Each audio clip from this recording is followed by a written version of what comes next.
उत्तर प्रदेश के चुनाव में मायावती लखनऊ में पहली बार सियासी रैली करने जा रही हैं और यहाँ पे आज संत रविदास जी की जयंती है और उस उपलक्ष्य में लखनऊ मंडल के सभी पदाधिकारियों और नेताओं को बुलाया गया है और मायावती अभी कुछ देर में पहुँचने वाली हैं। हमारे साथ बहुजन समाज पार्टी के प्रवक्ता एमएच खान जी हैं, हम उनसे बात करते हैं। सर, बहुजन समाज पार्टी की मुखिया मायावती को लेकर के तमाम बातें की जाती हैं कि रैलियां उन्होंने देर से शुरू की, घोषणाएं देर से शुरू कर रही हैं। आपको क्या लगता है कि ये सब पहले होता तो थोड़ा और बेनिफिट मिलता?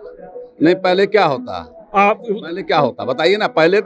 पहले जो है बहन कुमारी मायावती जी ने पहले तो बूथ लेवल से लेके मंडल लेवल तक कार्यकर्ताओं की टीम बनाई, फीडबैक लिया, किसको कहां से लड़ाना है, कौन बिरादरी को कहां से हिस्सेदारी देनी है सत्ता में, वो काम कर रही थी बहन जी।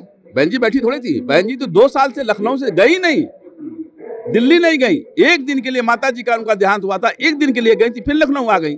तो सारा संगठन का काम बहन कुमारी मायावती जी उत्तर प्रदेश में कर रही थी और सबसे ज्यादा सीटें डिक्लेयर कर दिया बहन कुमारी मायावती जी ने। इसके पहले कौन थे लोग? इन लोगों ने तो डिक्लेयर नहीं किया। बहन कुमारी मायावती जी ने साल भर पहले, 6 महीना पहले अपने कैंडिडेट डिक्लेयर कर दिए, जो 3-3 बार एक गांव में हो आए हैं। और आप देखिएगा रिजल्ट क्या आएगा। बहन कुमारी मायावती जी मुख्यमंत्री बनेंगी। सर, बहुजन समाज पार्टी अपने घोषणा पत्र जारी नहीं करती है, लेकिन बहन जी जो है अक्सर रैलियों में वादे कर देती हैं, तो क्या लगता है कि घोषणा पत्र ही उससे अच्छा है कि जारी कर दें? आप बताइए ना, समाजवादी पार्टी ने घोषणा किया था कि 16% आरक्षण देंगे मुसलमानों को, घोषणा पत्र पूरा किया। बीजेपी ने कहा था 70 लाख नौकरियां देंगे, क्या हुआ? किया? ये झूठे घोषणा पत्र होते हैं, ये बहकावे वाले होते हैं, जनता को बरगलाने वाले जो घोषणा पत्र होते हैं। बहन कुमारी मायावती बरगलाने वाला कोई काम नहीं करती, जो कहती हैं वो करती हैं बहन कुमारी मायावती जी। उनका ये पक्का वादा, झूठ बोलने का कोई मतलब ही नहीं है उनसे। ये घोषणा पत्र जितने लगाए, पिछले साल के गन्ना किसानों का अभी भुगतान नहीं हुआ। भारतीय जनता पार्टी ने कहा था भुगतान हम कर रहे हैं, पिछले साल का नहीं हुआ भुगतान अभी, और किसानों के ऊपर कर्ज लाद रहे हैं।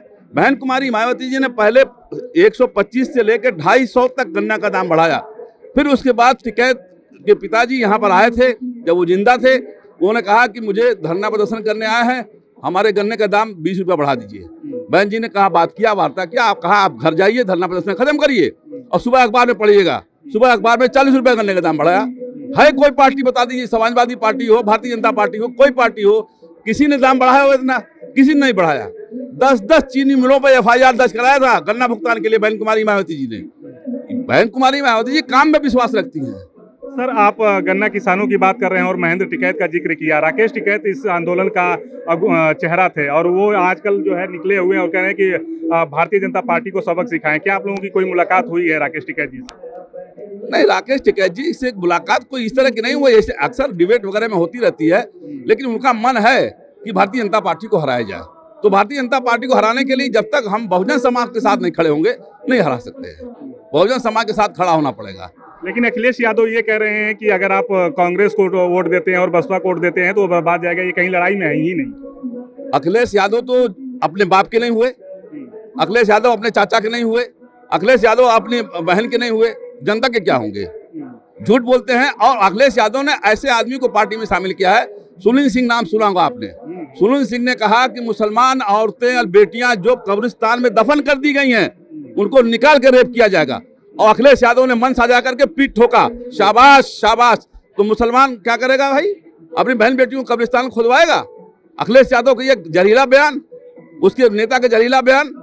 और फिर आपने कहा था कि 16% आरक्षण देंगे मुसलमानों को, 1% नहीं दिया, और नहीं तो दंगा करवा दिया। वहां पर दंगा कराने में 62 मुसलमान मारे गए और ये सफाई में लाइव देख रहे थे।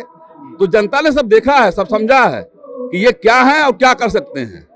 एक तमाम बड़े नेता बसपा के जो है कि वो समाजवादी पार्टी में गए, लेकिन अखिलेश यादव अभी भी ऐलान करते हैं कि अम्बेडकरवादी साथ में आए, समाजवादियों के साथ आए, अम्बेडकरवादियों को बुला रहे हैं। बस अब पता चल गया आपको ना कि कितने कमजोर हैं वो। बुला नहीं रहे, जिन लोगों को हमने अपनी पार्टी से अनुशासनहीनता में निकाल बाहर किया है, उनको उन्होंने लिया है। हमारे पार्टी का कोई आदमी नहीं गया है। मैं हूँ, डॉक्टर एमएच खान नाम मेरा है, राष्ट्रीय प्रवक्ता हूँ, मुसलमान हूँ, दाढ़ी वाला मुसलमान हूँ। बहन जी ने मुझे आशीर्वाद दिया है, मुसलमानों का सम्मान बढ़ाया है, तो हम कैसे कहते कि बहन जी ने काम नहीं किया है? खास करके मुस्लिम समाज को ये बात कह करके डराया जाता है कि बहुजन समाज पार्टी की मुखिया मायावती पहले भी भाजपा के साथ गई थी, अभी भी जा सकती है, उनके कुछ बयान जो हैं दिखाए जा रहे हैं। आपको क्या लगता है? भाजपा में बहन कुमारी मायावती जी गई थी तो क्या आरएसएस के मुद्दे पर काम किया उन्होंने? नहीं किया। भाजपा के साथ मिलकर शासन चलाया और उसी शासन में अल्पसंख्यक कल्याण विभाग बनाया मुसलमानों के लिए, जो 8वीं क्लास से लेकर 12वीं क्लास तक के बच्चों को वजीफा मिलता था। और जिस दिन भारतीय जनता पार्टी ने आरएसएस के एजेंडा चलाने की कोशिश किया, बहन कुमारी मायावती जी लात मार के छोड़ दिया, गद्दी छोड़ दिया। ये इतिहास है। अगर सर परिस्थितियां त्रिशंकु विधानसभा की बनती हैं और आपको जरूरत पड़ती है तो क्या भारतीय जनता पार्टी से आप लोग समर्थन ले सकते हैं या दे सकते हैं? कोई परिस्थितियां ऐसी नहीं बन रही है। पूरी तरह से Bahujan Samaj party full flash बहुमत में आ रही है। बहन कुमारी मायावती जी मुख्यमंत्री बन रही है। कोई त्रिशंकु नहीं है, full flash Bahujan Samaj party, बहन कुमारी मायावती जिंदाबाद जिंदाबाद। ये सर मुस्लिमों के आरक्षण की बात आप कर रहे हैं, कांग्रेस ने कहा है कि मुस्लिमों के आरक्षण पर भी उन्होंने कहा है और कहा है कि दलितों का जो प्रमोशन में आरक्षण रोका गया था हम उसको करेंगे। बहन जी ये सवाल तो करती हैं, सवाल उठाती हैं, लेकिन क्या उनकी सरकार आएगी तो दोनों चीजों को लागू करेंगी? देखिए, हमने आपसे कहा कि हम सब समाज की पार्टी है, जिसके साथ जो अन्याय हुआ है उसको अन्याय नहीं होने देंगे। अब देखिए कांग्रेस ने क्या किया, 60 साल तक राज किया। 60 साल के राज में सच्चर कमेटी की रिपोर्ट आ गई। सच्चर कमेटी की रिपोर्ट में कहा गया कि मुसलमानों की दशा दलितों से बदतर है। एक पॉइंट पे काम किया? नहीं किया काम। तो ये तो मक्कारों की पार्टी है, झूठों की पार्टी है। बाबा साहब भीमराव अंबेडकर को ठगने वाली पार्टी है ये। बाबा साहब भीमराव अंबेडकर को हराने वाली पार्टी है। तो बहुजन समाज के लोग और मुस्लिम समाज के लोग कभी भी कांग्रेस की तरफ नहीं देखेंगे, ना भाजपा की तरफ देखेंगे, ना अखिलेश यादव की तरफ देखेंगे। सर 2 चरणों के मतदान हो चुके हैं, क्या लग रहा है कितनी सीटें? पूर्ण बहुमत की सरकार आने वाली। सब हाथी वहां रौंदती हुई चली जा रही है, चिगाड़ मगाती हुई हाथी चली जा रही है।